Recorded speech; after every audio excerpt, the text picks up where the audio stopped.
hapon po. Magandang hapon po. Hindi ko yung sumagot, ibibigay ko yung... Hindi ko ibibigay yung mga kalabasa. Anyway, nakakatuwa, no? Nasa pamamagitan ni Press, saka ni Gordon, ang pag. So, hindi tayo nabubuo. So, ito lang naman ang expectation namin dito. So, magtulungan tayo. No? Ginagawa namin ito bilang parte ng tulong ninyo. Manlingis sa inyong kalaman na stress ibang mga tao ay nakakatulong sa amin pagdating sa accomplishment. So, give and take lang tayo. Yun naman ang dapat ang objective ng barangay niyan. Matagal lang ginagawa ng PNP ito, kaya lang minsan paputol-putol dahil nga pag-ibang si PNP, iba ang priority program. Pero which is itong barangay niyan, matagal na itong ginagawa ng PNP.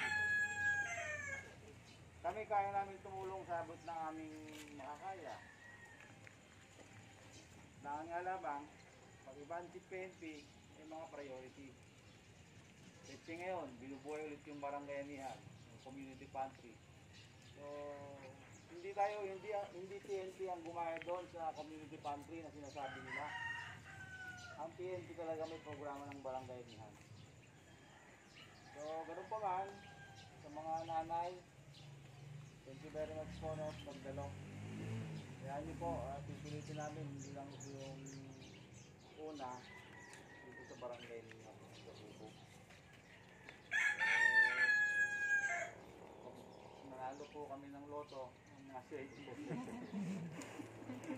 buong Bubog, bibigyan natin. So, ayan, hindi naman tayo tumataya ng loto. Di ba tumataya ng loto? Wala? Mababait. Ayaw magyaman. So, yung part, parang doon, ay sila yung ano natin doon sa saan nga ano? Kapaya? Yes. Yes, sir. Kapaya sila. So, sinag siya eh. Sipag.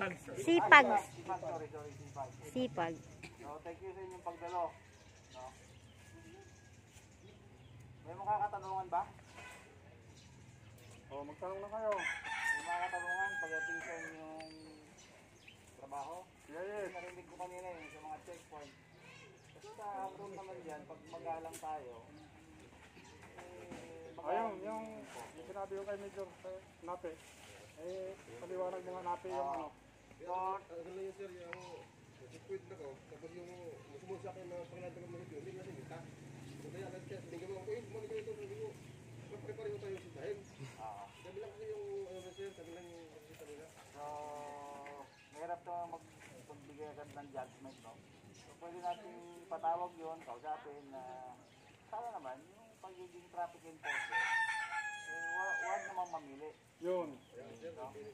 Huwag piliin, kasi pare-parehas naman na may mga pandemic ngayon, alam naman natin. Basta sa part natin, kung may mga checkpoint, siguro tayo sa batas. Ganun din naman kami, pag nag-checkpoint ako, kung anong hinihingi, binibigay ko eh. Hindi yung sasabihin natin po, ano tayo, pulis ako, ano sundalo ako, hindi. Kung ano yung sinasabi ng enforcer, hindi natin. Otherwise, boss ko din yung enforcer. Pero ganun pa man, kahit boss ko siya, pabayaan nyo dahil, di ba, kasabihan sa Bible, kung sino yung nagpapakababa, nakakaunawa, yung tilataas, yung pinagpapala. Mas maganda yung hindi tayong nakakasakit. Anyway, hindi naman natutulog si God para sa kanyang mga bagay na ano nila. Ang masaklap noon sir, ay di, nung magbayad na sila kahapon, nung tubusin niya yung ID niya doon sa Barangay 8. Ngayon, yung resibo, nasabi ko, nasaan yung resibo nung traffic enforcer dahil doon natin makikita yung pangalan.